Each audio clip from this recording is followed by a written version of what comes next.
The Supreme Court recently heard oral argument in the case of Los Angeles County versus Mendez, which centers on the question of when citizens can sue the police. The defendants in this case are a homeless couple who won a $4 million judgment for injuries sustained when they were shot at by L.A. County Sheriff's officers. We'll hear first from a lawyer representing Los Angeles County. This is an hour. We'll hear argument first this morning in Case 16-369, County of Los Angeles versus Mendez. Mr. Rosenkranz. Thank you, Mr. Chief Justice, and may it please the Court. Your Honors, when a police officer reasonably thinks to himself, as Deputy Conley did here, this is where I'm going to die, he has to be free to make the split-second decision to defend himself and those around him. Any legal rule that says that that is unreasonable is untenable. You know, I have it is a very moving statement and one that I totally agree with. But we're not asking the police officers to make that choice. When they feel in danger, they're going to take the step that's important to them, and I think that's absolutely right. The issue is who's going to suffer that loss? Who's going to take the financial penalty of that loss, not the death of the officer? And so the question to me is not that one. The question is, when does the police officer pay the victim who is suffering for that loss if the victim had nothing to do with causing the loss? Understood. Or was justified in whatever he or she did to protect themselves? So let's take the situation, which I think you concede in your brief, that of the police officer who, in the dead of night, dressed in casual clothes, breaks a window in someone's home and walks into their home. And we've given them a Second Amendment right to victims, people who own homes, to possess firearms to protect themselves. And the victim sees a stranger breaking in who doesn't announce himself, doesn't have a uniform, and is standing there breaking in. The victim shoots that police officer or points a gun at that police officer. And the police officer takes a gun and shoots them. Now, who bears the financial loss in that situation? The homeowner who has a right to defend him or herself and say, it's my life or yours, or the police officer who has taken unreasonable action in breaking into a home in the middle of the night without announcing him or herself? That's the question for me. Understood, Your Honor, and the answer to that question is quite likely the officer, but not because of the provocation rule, but rather because the officer has committed a clearly unconstitutional act, which is not just entering, but also failing to knock and announce, clear violation of clearly established law, which then proximately causes what unfurls next. Well, let's break that down, because I see two scenarios in this for which a victim could recover. One is an unconstitutional violation that proximately causes an injury. Okay, that's the theory you come to. And the second is if there was an unreasonable use of force by the police officer.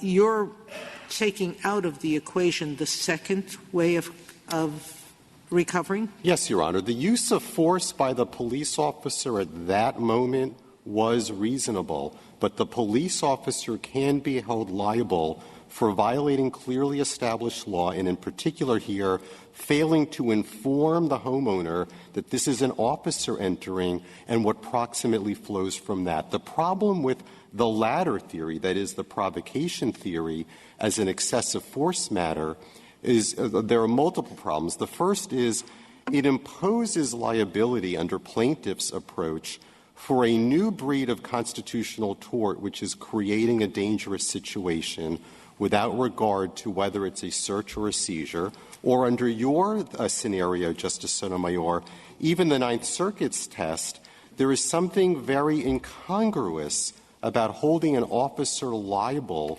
for a use of force that is not excessive at the moment at which it is used and therefore is reasonable and therefore in compliance with the Fourth Amendment. And this goes— That's where I'm sorry, go ahead. Can I ask about the first theory?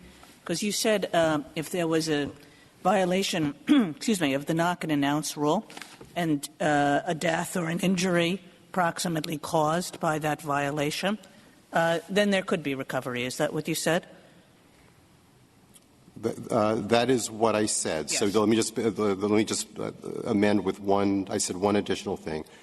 Knock and announce violation, and that violation is a violation of clearly established law. Of course. And this is the qualified immunity context. Everything has to be a violation of clearly established law. Quite right. So I guess the question is, why is this case any different? In other words, this case you don't have the knock and announce violation. You have a different constitutional violation, which is an unauthorized entry.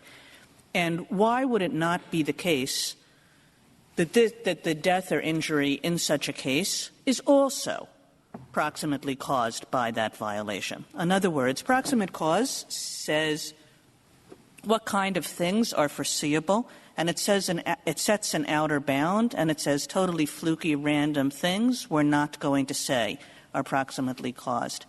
But it doesn't seem to me a fluky or random thing to say that when there's an unauthorized entry into somebody's home, violence may well result. And so the proximate cause analysis seems to flow in much the same way, maybe not to quite the same, with quite the same obviousness, but in much the same way as in your knock and announce example. Your Honor, so let's just be clear where we are. We're now talking about starting with the violation, that is the knock and announce violation, or the violation of searching without a warrant. It's a simple question, Mr. Rosenkranz. Yes. You said something about knock and announce. I say, why isn't the same theory applicable when the constitutional violation is unauthorized entry into somebody's home? For a very simple reason, Your Honor. We've got to start with a clearly established violation. Here, the only one in play is a failure to call a judge in advance and, for example, get a telephonic warrant. That is an unauthorized entry into somebody's home. Yes, it is. So that is the clearly established constitutional violation. Correct. Why isn't the proximate cause, why wouldn't it be that a death or injury that results when somebody goes into somebody's home without legal authorization, that one of the things that foreseeably can result from that is a shooting? Well, Your Honor, the answer is that calling the judge in advance would not have made a bit of difference in this case. Suppose this case. Police arrest without a warrant a man who's having dinner with his family and friends, white-collar crime. They did not get a warrant. They did have probable cause. They could have gotten a warrant. And he sues, and later the charges are dismissed. It was a mistake, but there was still probable cause. And he sues for fright and humiliation. Under your theory, you'd say, well, even if he got a warrant, he'd have the same fright and humiliation, so there's no damage. That's correct, Your Honor, because the warrant requirement— Well, then we simply have no way to enforce the warrant requirement. So you stand by the proposition that if there is an unlawful entry, an unlawful arrest, because of a lack of a warrant, no damage because the arrest would have happened with the warrant anyway. Your Honor, I'm not saying— You want us to write that in the law. I'm not saying no damage, but certainly not the physical injury that occurred here. But let me play out the reason for the answer, Your Honor. Let's stick with this hypothetical. Under your view, we're saying that you cannot sue for damages and humiliation if there's an entry without a warrant, if there had been probable cause otherwise. That's the rule you want us to announce. If that's so, I'd like the citation for that case. Your Honor, if the search would have happened no matter what, yes. Now, maybe humiliation, sure, because, I mean, if The warrant would have prevented that humiliation. Then you could sue for it. No, let's assume that it wouldn't. In fact, it would have been even worse because the judge would have ordered the arrest. Then there's definitely no damage. But let me just link Can you tell me if Paula Jones, on your theory, I'm Paula Hughes, the homeowner, who was, there was no warrant and she was placed in a car, treated rather badly, would she have a 1983 claim? She may well have a 1983 claim, Your Honor, for the poor treatment when she was not actually a criminal. But I do want to get to Justice Kennedy's question and link it to the answer that I never got to Justice Kagan. On the facts presented in this appeal, the judge would have granted the warrant no matter what because the deputies had probable cause, and the deputies then would have done exactly what they did here, and the result would have been exactly the same. Calling the judge would not have changed the outcome, and that's why there's no probable cause. And it's telling that but it might very well change. Proximate cause, sorry. It might very well change the outcome. When somebody shows up with a warrant, they show the warrant, they have legal authority. People act very differently than when somebody shows up with no warrant and says, I don't have authority, I'm coming in anyway. That's a very different set of circumstances that a homeowner has to respond to.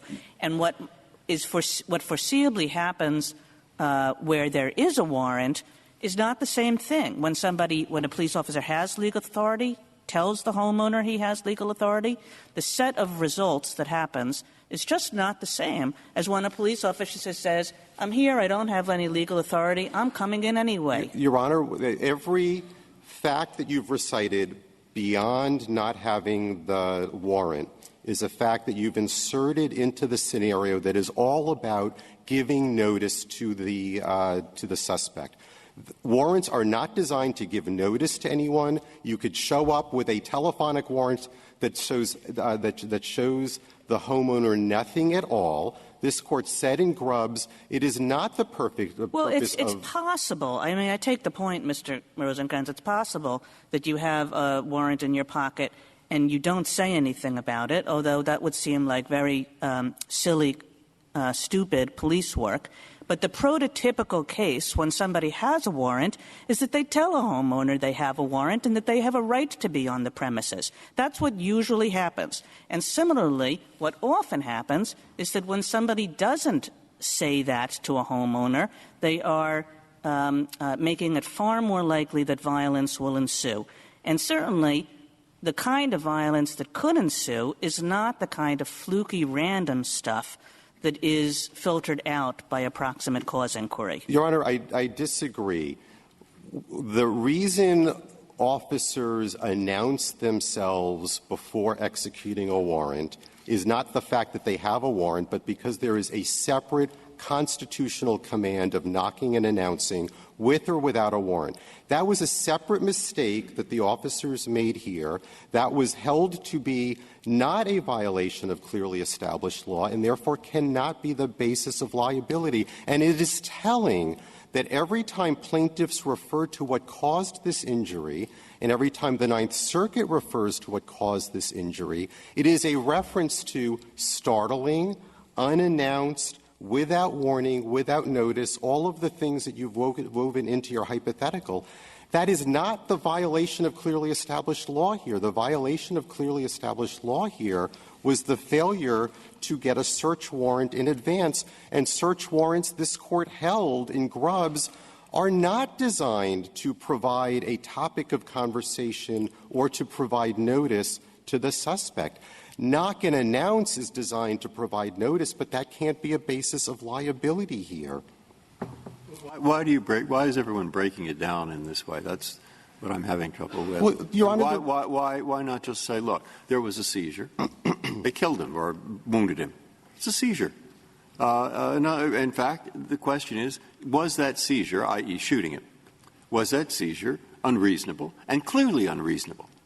And the answer to yes is, yeah. Look at all the circumstances.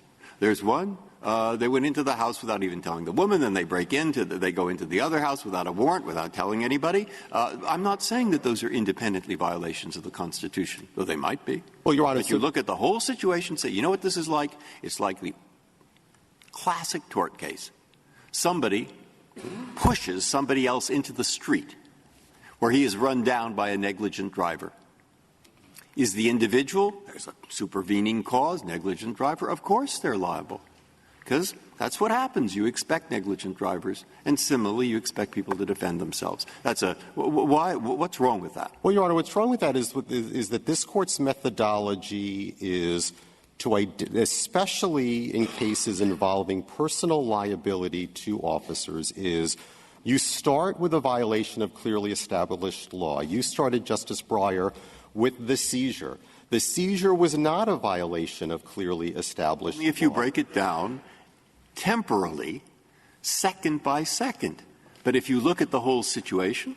Right. So I see my rebuttal time has started. Let me answer Save your rebuttal. Let me answer very briefly, though, that what you've done now with the excessive force piece is to focus not on the decision that the officer makes at that moment, which is the critical decision under Graham, but to find that what he did was unreasonable, even though the Court of Appeals and the district court found it to have been unreasonable at that moment.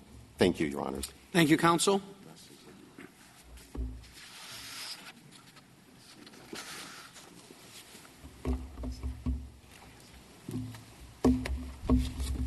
Ms. Saharsky. Mr. Chief Justice, and may it please the Court, we have two questions in this case, and I think I'd like to pick up with where my co-counsel left off, which was with Justice Breyer's question, which I think goes to the first question presented. And I think the question was, why can't we just say that we can consider the facts of causing the situation as part of the reasonableness inquiry?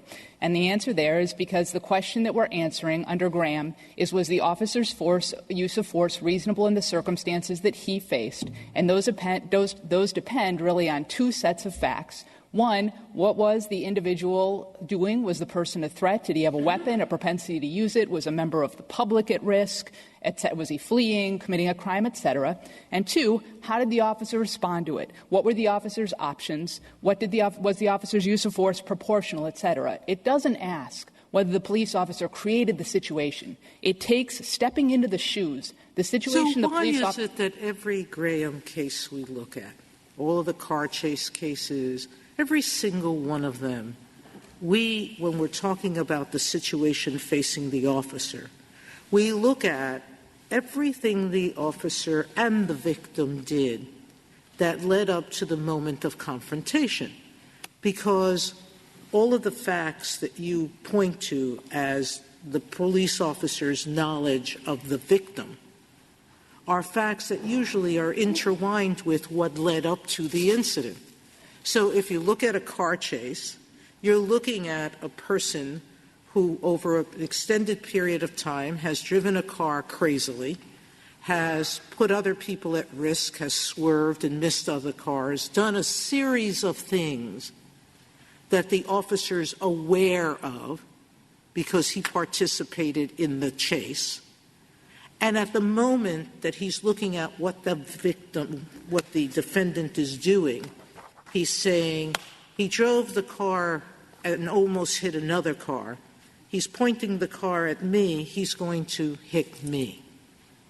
But you're looking at both sides of that equation. You're not ratcheting it up on one side.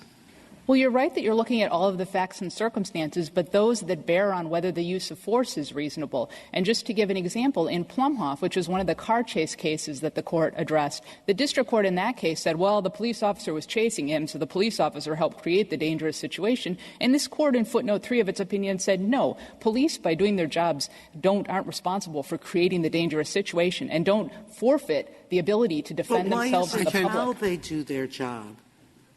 Because they have to know what reasonable people will do.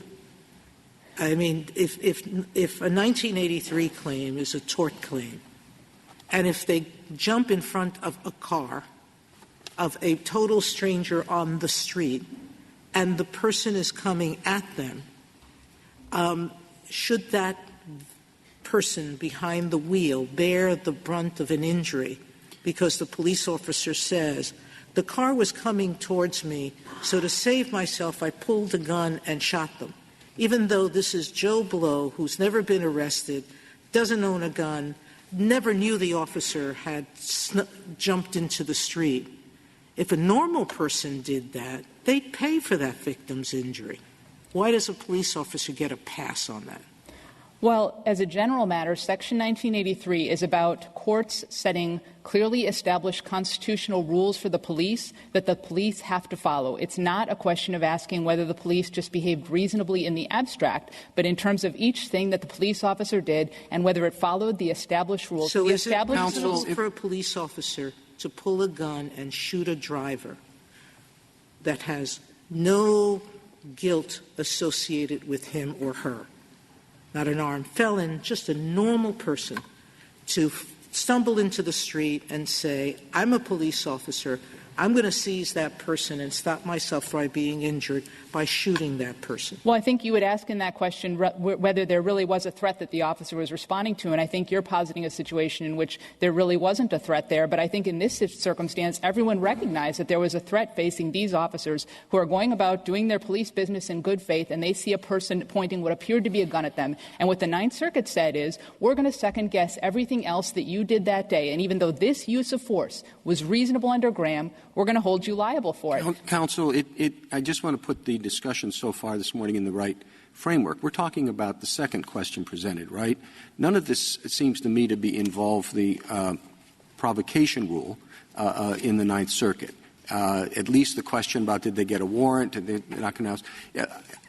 How do you understand the Ninth Circuit's provocation rule in distinction to what we've been talking about in terms of proximate cause and things like that? Sure.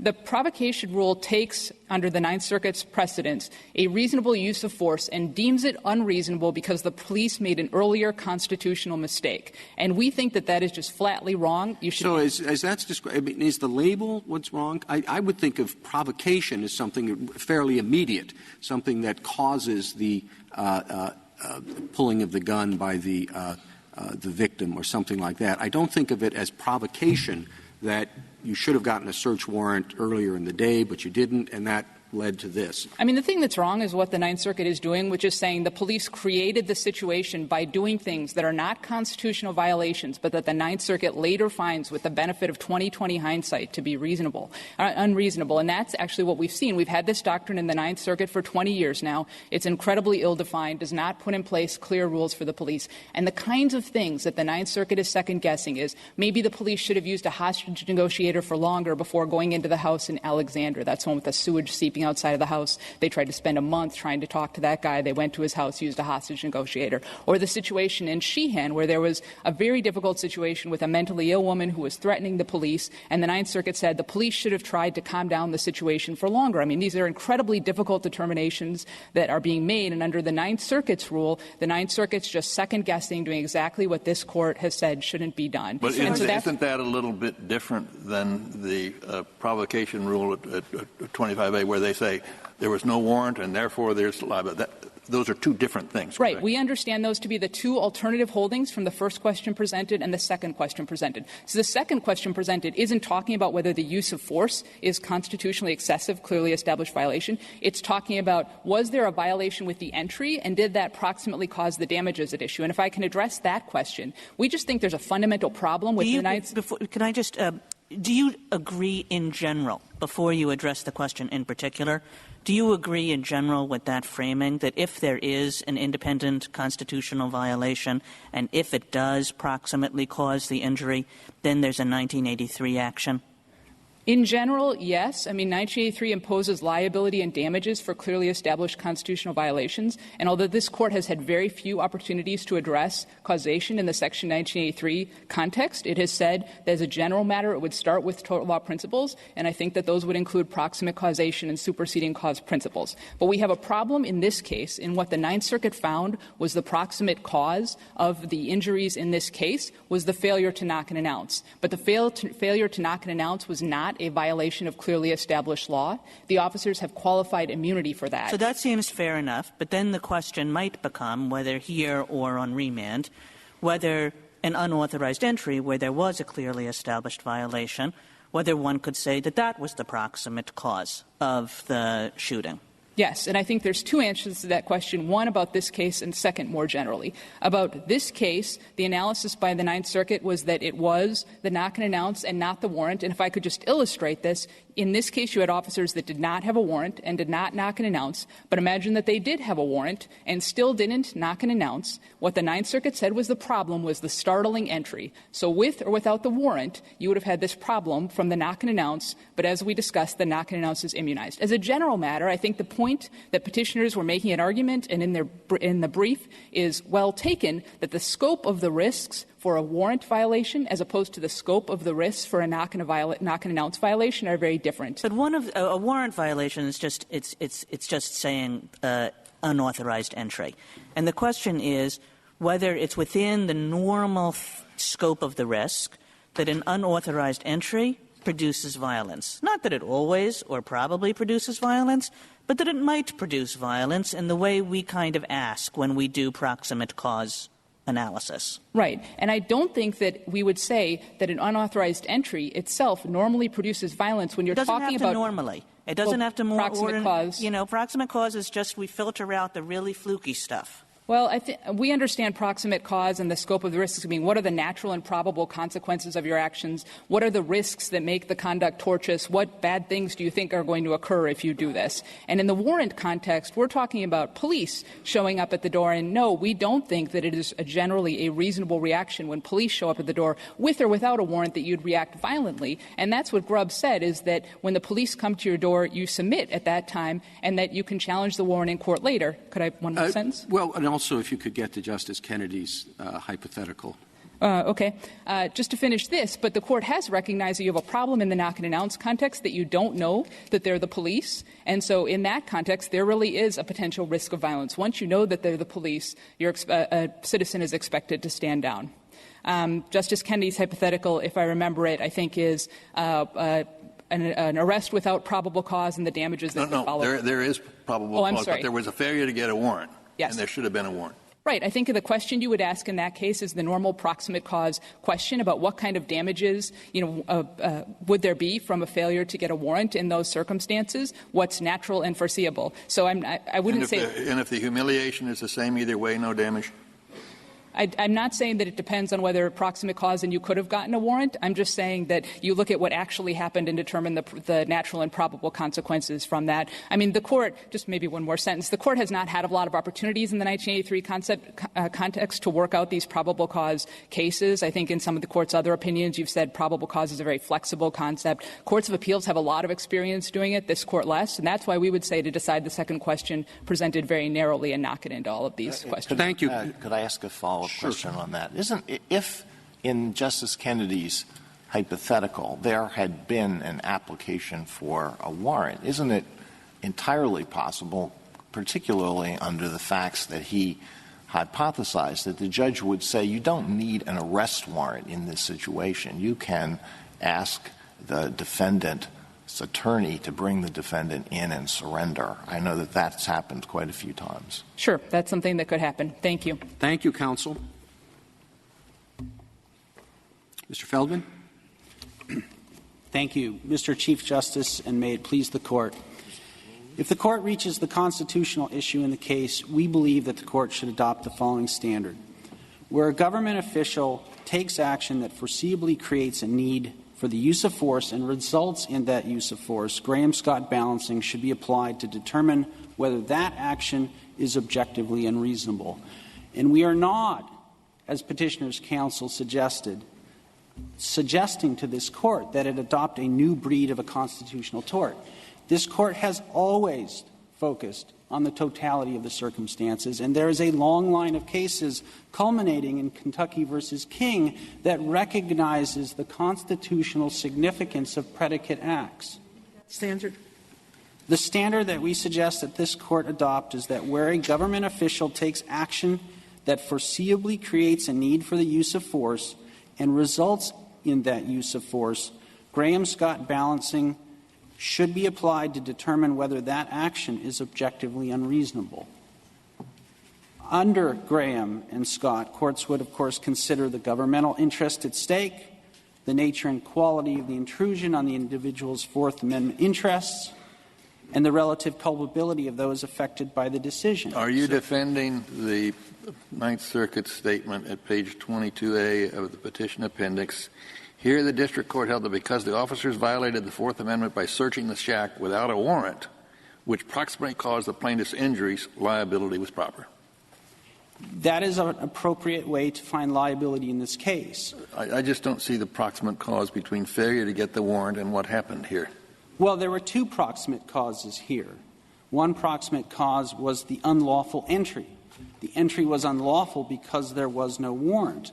The second proximate cause, as the lower courts recognized, was the failure to announce. And it was those circumstances that are the objectively unreasonable behavior of the officer. Well, not the second one. I thought the failure to announce, they determined, and I understand you to accept it, that was not a violation of clearly established law.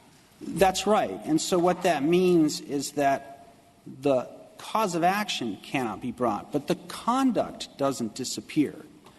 And proximate cause principles are not based on whether a legal violation proximately caused harm, but whether the conduct caused harm. And the conduct that caused harm in this case was the entry without giving notice. If you take either one of those away, then, of course, the harm doesn't occur.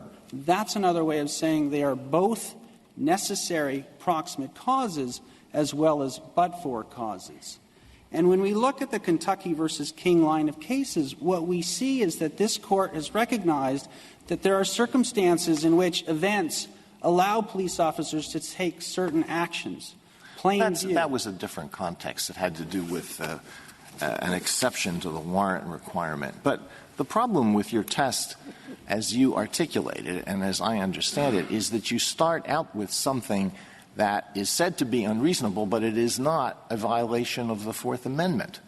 And you impose liability for that decision, not for the ultimate decision to use deadly force. And this has come up in the situation like Sheehan, where there's a dispute about whether it's reasonable for you have a mentally disturbed person, and let's say the person has a hostage in a house, or there's an innocent person there, and the mentally disturbed person is acting in a way that seems to present a serious threat to the innocent person in the house. And there's a dispute about whether it's reasonable for the police to enter as opposed to waiting for a psychological expert, or they only have negotiations for a short period of time before they enter, and it's argued that wasn't reasonable, that's not good police practice, they should have waited a longer period of time. And you end up imposing liability. And then once they go in, then they're in a life-threatening situation and they use force. You end up imposing liability for what is arguably a violation of best police practices, or something that is recommended by experts in this situation. That's what's anomalous about the rule that you've suggested. I wouldn't agree that it's anomalous, but I also think that, at least in this case, unlike in Sheehan, the Court doesn't have to decide whether objectively unreasonable behavior alone is enough, because we also happen to have an unlawful entry, which wasn't present in the Sheehan case. When the officers entered, they were no different than trespassers. And well, that's a different way of looking at the situation, and I agree that that's the question that you would think you would address under the Fourth Amendment. You start out with the Fourth Amendment violation, and then you say, did it proximately cause the use of deadly force? But not the rule that you suggested, where you start out with something that isn't a violation of the Fourth Amendment, whether or not it represents the best police practices or not. Let me give you a few examples, Justice Alito, of why it's important to focus on the predicate conduct. These are real-world examples in decisions that have been and circumstances that have been addressed by the Department of Justice and this Court. In Chicago, there's a problem with officers who jump out of unmarked cars wearing plain clothes, brandishing guns. It's not a constitutional violation. There's no seizure, but it's clearly unreasonable, and it leads to the unnecessary use of force. Well, it may very well be a seizure. If they interfere with the liberty of the person who they approach, then it's a seizure. It's a stop. And that would be the situation in the hypothetical that Justice Sotomayor mentioned, which was presented in your brief, where the police officer jumps in front of a car and doesn't allow the driver enough time to stop. And then as the driver is approaching the police officer shoots. That's a seizure. And so you look at the entire seizure, the jumping in front of the car, plus the ultimate shooting to determine whether it's reasonable. And there's nothing wrong with that approach either. In the Kentucky versus King argument, I think Justice Kagan referred to that as the holistic unreasonableness approach. If you look at from the moment of time that the officers interact with somebody to the moment that there is a seizure, here that's the moment that the officers arrived at the Mendez's home until the moment that the officers fired their weapons into the Mendez's home and injured them, which effectuated the seizure. But the Fourth Amendment doesn't prohibit unreasonable interactions. What it prohibits is unreasonable searches and seizures. So it's entirely appropriate to look at the whole seizure, but not this chain of interactions that includes a lot of things that happen before there ever is conduct that implicates the Fourth Amendment. Well, in the examples that we've given where the police officer goes into someone's home in the middle of the night or stands outside someone's home brandishing weapons or jumps out of a car brandishing weapons, that's the beginning of the interaction. And if we look at the totality of the circumstances, as this Court has repeatedly mandated, among those circumstances is the objectively unreasonable behavior of the officers that foreseeably and directly leads to the use of force. So whether we look at it through the Kentucky versus King framework, which is really where unreasonable or unconstitutional conduct prevents an officer from relying on certain circumstances to avoid liability, or we look at it holistically, there is an enormous amount of evidence in this record that what these officers did was unreasonable. So how is that? That is, what I think the argument on the other side is in response, I was saying, look holistically. The seizure is the shooting and his injury. Okay? Right. Question is, would any reasonable person think that that was unreasonable? Now, we break it down. Not unreasonable to the shoot in the situation. That wasn't unreasonable. Two, they say, not unconstitutional or unreasonably wrong, not to knock announce, because that's what the Ninth Circuit found, and the part that was wrong, not getting a warrant, made no difference. So they're saying 0 plus 0 plus 0 must equal 0. Okay? That, I think, is the argument I'm trying to put that I want to hear the answer to. Right, and I think the flaw in the reasoning is that what we have here are two necessary proximate causes. So what that means is if you take one away, the harm doesn't occur. If you take the other away, the harm doesn't occur. So it really isn't 0 plus 0 plus 0 equals 0. Each of these actions, the entry and the entry without notice, were necessary for the harm to occur. I don't see you say if you take away one that if you take away the failure to get the search warrant, the harm still occurs. Right, because so why do you look at that as the basis for 1983 liability? Because what they're doing, Mr. Chief Justice, is they are changing the legality of the conduct, but they are not changing the conduct. When you change the legality of the conduct, but you don't change the conduct, of course the same then it's results not. occur. And this, I think, is the argument on the other side. Then it's irrelevant. In other words, the search warrant is not going to change the conduct. But the failure to get the search warrant is the only thing that violated the standards under 1983. So it's not a proximate cause at all of the conduct because, as you've just said, it wouldn't have changed it in any way. The conduct is what we use to define proximate cause. Okay. The entry or the entry without notice. Right. That either did or did not proximately cause the harm. Right. It has to be illegal. But then why are we talking about the failure to get a search warrant? Why did that make a difference?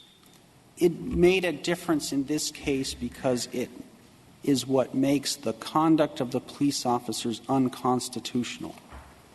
That does not proximately cause. Well, the conduct of the officers proximately caused the injury. I guess I'm not understanding, Mr. Feldman, why you're quite making this distinction. I mean, why isn't it just, look, the entry without authority, the entry without a warrant, that's a clear but-for cause of the shooting. The shooting wouldn't have happened if there hadn't been the entry, right? Right. Now the question is it a proximate cause of the inquiry?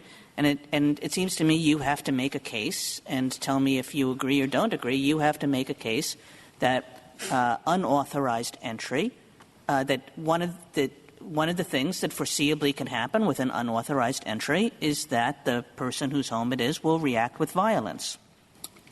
I agree with you completely. And, of course, the foreseeability issue was the issue that was extensively litigated in the trial courts. Well, but I don't see how you can agree. I don't think it addresses at least my concern, which why and in what way did the failure to get a warrant cause everything that followed?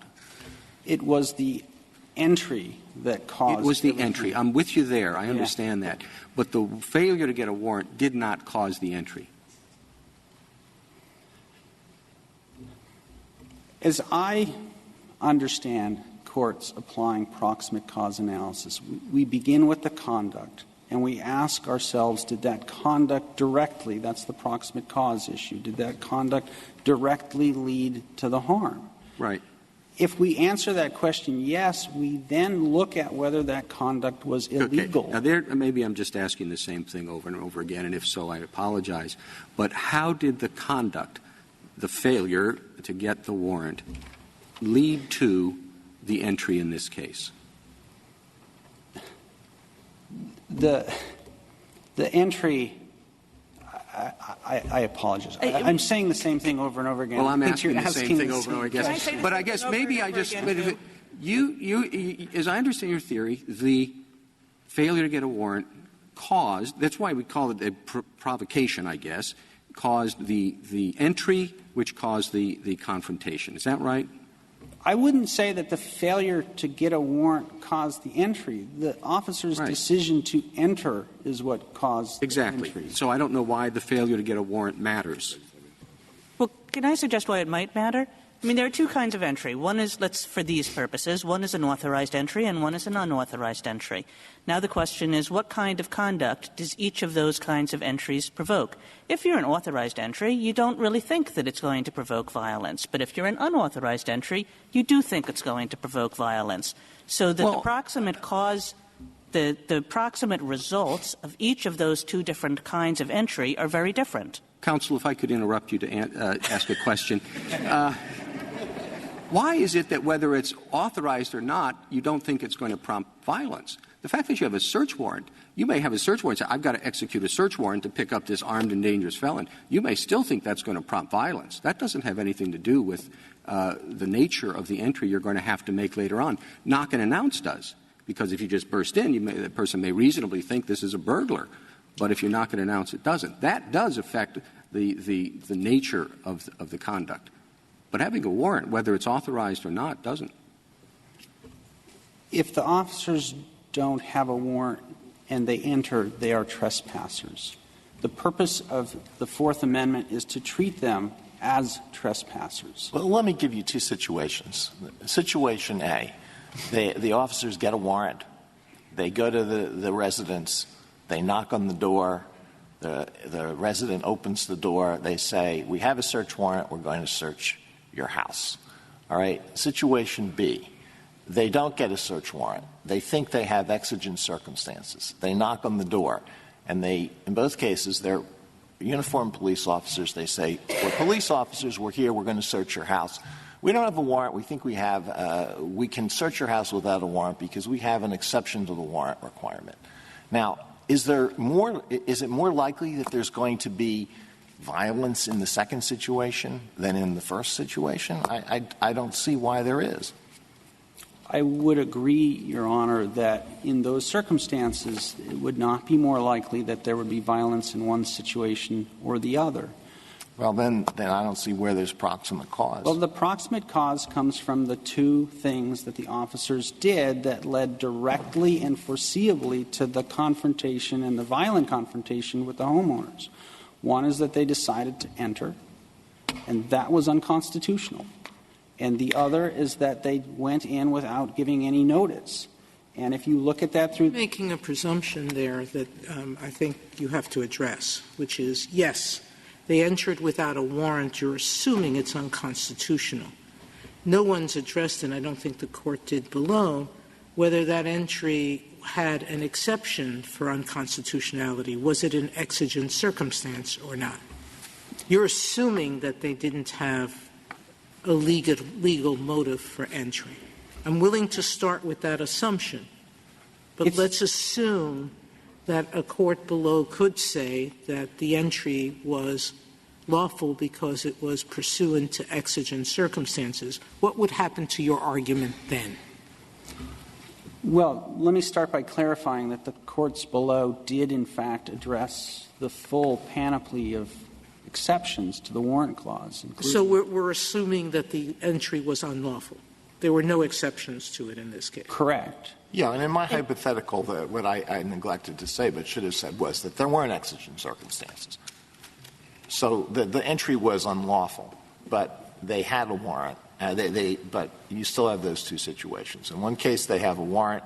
The other case, they say, we think, and they turn out to be wrong, that we don't need a warrant. But I asked you whether there's a greater risk of violence in one than the other. And I'd like to hear your answer. Why would there be a greater risk of violence in the situation where the resident knows that they are police officers and they're going to conduct a search, as opposed to the situation where there's a warrant? Any violence that the resident directs at the police officer is illegal in both situations, right?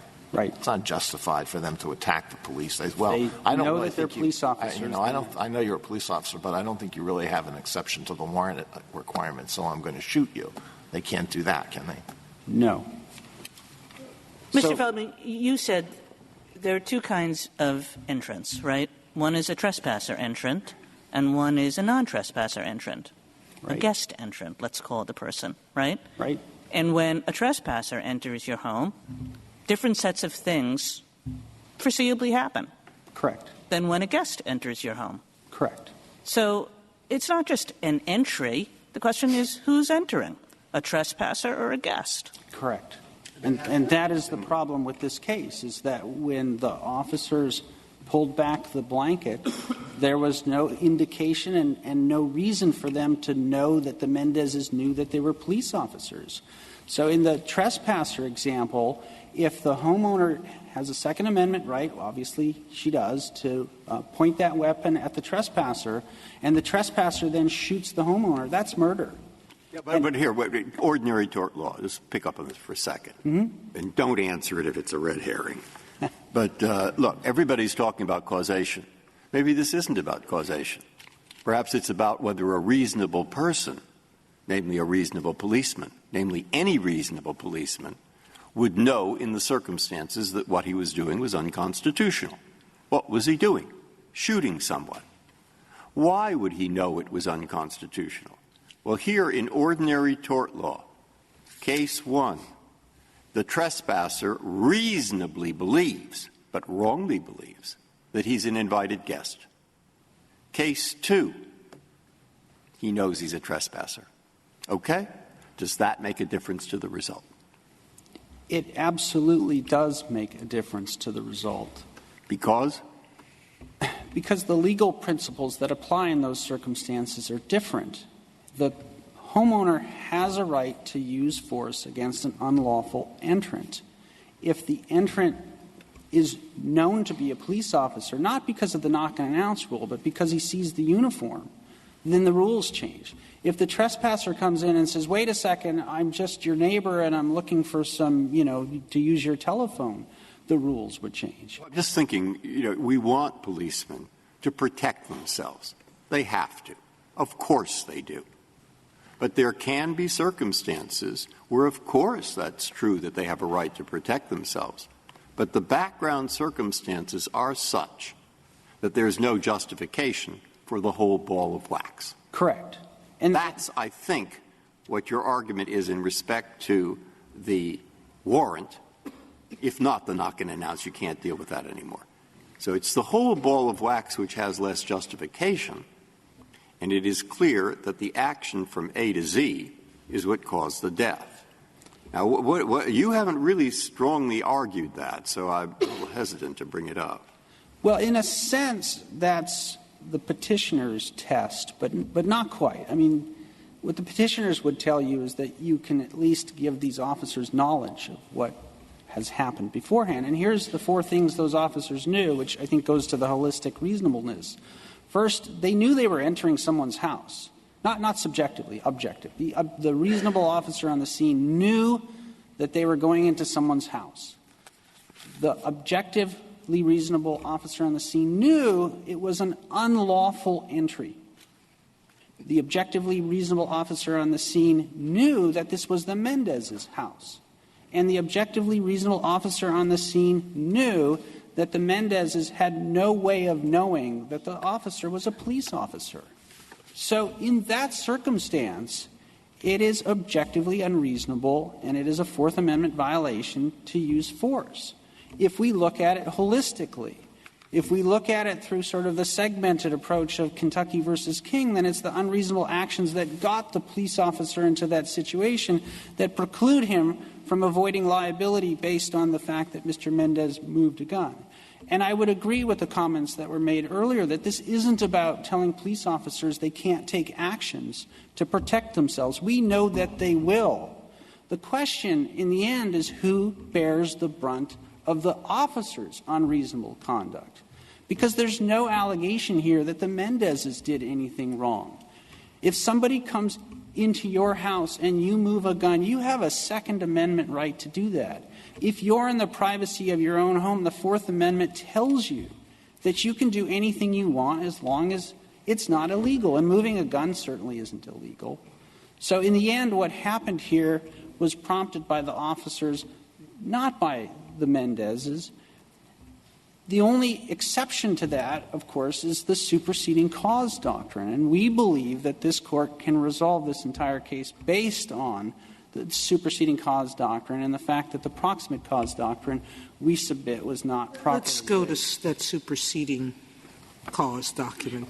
Earlier you said to Justice Alito that if a police officer unlawfully enters your home, announces him or herself, shows you a badge, and you pull out a gun and point it at him or her, that officer would not be liable for shooting you because presumably that person, knowing that you're a police officer, if they pull a gun on you, they're responsible for the consequences, correct? Correct.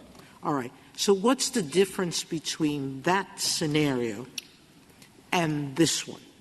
Why isn't Mr. Mendez's, I don't think there's a dispute that he was moving the gun not because he heard the police officers, but he just wanted to get it out of the way, that there was no intent on his part. But why isn't it just like the other person who points the gun at someone?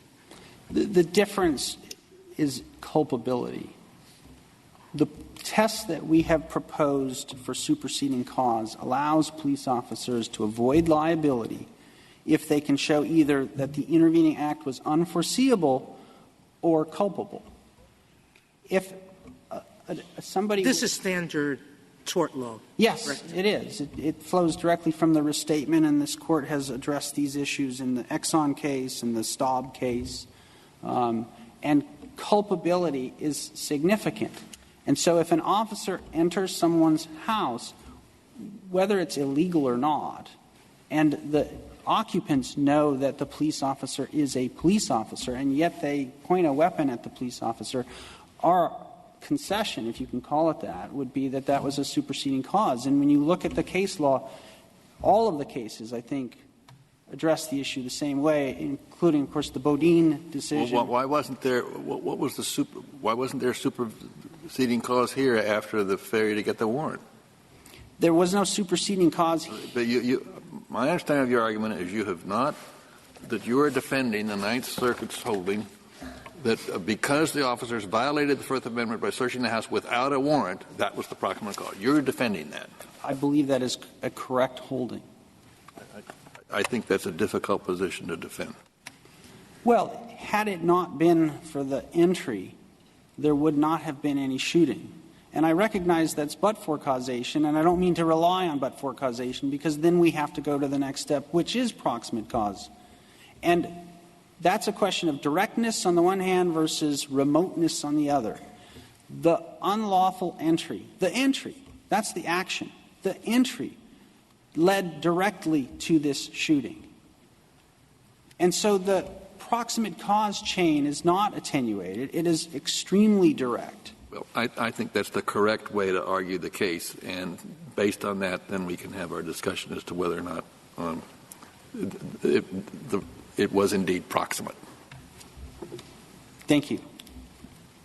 If the Court doesn't have any questions, I will conclude simply by saying that this is a case, quite specifically, about how citizens ought to act when they are dealing with known law enforcement officers. When people know that they are dealing with known law enforcement officers, nobody goes anywhere near a gun for fear of being shot. But Mr. and Mrs. Mendez never had that opportunity because the petitioners here decided to enter their home without warning, without a warrant or consent, and in violation of clearly established Fourth Amendment law. We ask that the damages award be upheld. Thank you, counsel. 4 minutes, Mr. Rosenkranz. Thank you, Mr. Chief Justice. Let me start with Justice Kagan's question. Does a warrantless opening of a door create a different risk from a opening of a door having called a judge and received approval in advance? The answer is no, and it goes directly to one of the last things Mr. Feldman was saying. An officer in broad daylight, in full uniform, when he simply opens a door, is not expecting to be faced with a gun a foot away from him. Wait a minute. This wasn't in the middle of the day. Yes, it was, Your Honor. It was 1 p.m. 1 p.m. in the afternoon. Yes, Your Honor. Middle of the day. He's drenched in sunlight. Now, he does not know that Mr. Mendez will not recognize him as a police officer. That goes to Mr. Feldman's point about culpability. Culpability has to be viewed from the perspective of the officer. That is what we are doing in 1983 cases, and that's what Graham says you have to do. From his perspective— We didn't have the technicality about the knock and announce. Let's assume that this was a separate house, so it required a knock and announce. There's nothing about the closure. Right? Then, would you recognize if they had a good 1983 case? They would have a much better 1983 case, Your Honor. Much better, or would they would have? There would still be a discussion to be had about whether when an officer shows up in full uniform, someone should expect to understand that he is an officer. But let's just broaden that to Justice Breyer's question about looking at all of this holistically. First, this Court has said you don't look at it holistically. Hudson says you break up the warrant requirement from the knock and announce requirement. That is what this Court did. And that's what this Court should certainly do in a liability case. But let's go holistically. Put yourselves in the shoes of these deputies, which is what 1983 says and Graham says we're supposed to do. You are not looking to hurt anyone. You're doing your job, which is to apprehend someone you believe to be armed and dangerous. You look at a shack. You believe there's no way on God's earth that anyone would live in that shack, a conclusion that a judge later concludes was unreasonable, but credits that was a firmly held belief by these deputies. You move a curtain back in broad daylight, but in the darkness you see the silhouette of a gun pointed at you and it's only a foot away from your face. You think it's Odell, the armed and dangerous person who you think is hiding in this shack. You reasonably think this is where I'm going to die, and you have only a second to decide what to do. Any rule that says that you can't fire in that circumstance is an untenable rule, whether you look at it from the perspective of proximate cause going forward or you look at it from the perspective of the provocation doctrine moving backwards. When this Court talks about the totality of the circumstances, yes, an officer should be absorbing the totality of the circumstances, but only with a view, when you're talking about the seizure, only with a view toward understanding what is the risk I'm facing here and now. That's the question he has to answer in that split second. And the risk that he is facing here and now has nothing to do with whether he committed a mistake earlier on. His life and the lives of the people he's protecting do not matter any less just because there was a mistake en route to the confrontation. If there are no further questions, we respectfully request that the Court reverse the Ninth Circuit's judgment. Thank you, counsel. The case is submitted.